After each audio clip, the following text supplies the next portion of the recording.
Oh, mga paps. Kaya may muta pa yata ako. Meron ba? Ipapakita ko sa inyo mga paps yung ating process. So, ito. Ito yung sample ng ating cross na ang nanay nito mga paps ay Rhode Island Red. Tapos, ang tatay nito is Silky. Yan yung pa niya. May balahibo. Tapos, yung balat niya, gray na din. Yan, gray. Gray yung balat niya. Ewan ko lang yung karne nito. Malapit na silang mag 1 month. 23 days. Pero malaki siya mga paps ha. Hindi siya nag-ano sa laki ng Silky. Malaki siya. Tapos, ang ganda niya yung ano niya ulo. Parang may muhok.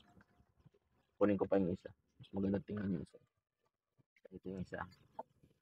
Yung ulo niya. Yan. Parang mohawk. So, sa Silky galing yan. Pero yung kulay niya, Rhode Island. Yung paa niya, pang Silky. Yung balat niya mga paps. So, parang gray. Pero sa Silky kasi medyo dark yung pagkaano ng balat. Ang ganda rin. Ang ganda tingnan. Ganda pagkakarap. Mohawk? Parang yung hairstyle ko nung high school. Ayan mga paps. Ang ganda. Nagagandahan ako eh. 5 yata yan sila o 4 na ganyan. Ayan, tinan nyo yung palong. Yung ulo niya.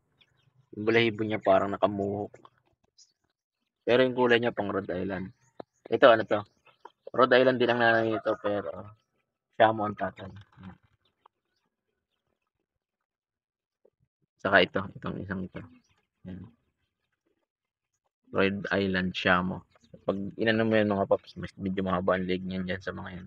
Sa laki ng paa.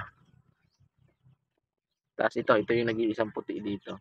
Ayan, puti na yun. Pero ang nanay nun mga paps ay decal brown. So, yan. Yan, ang cute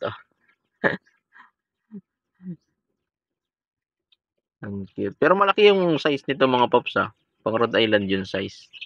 Hindi siya nag-ano sa ano ng Silky.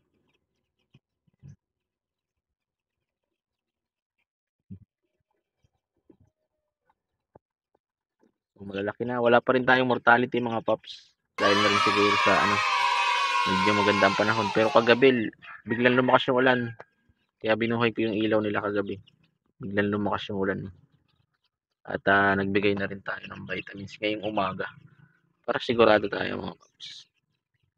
Yun lang mga paps para sa update ng ating mga sisiw.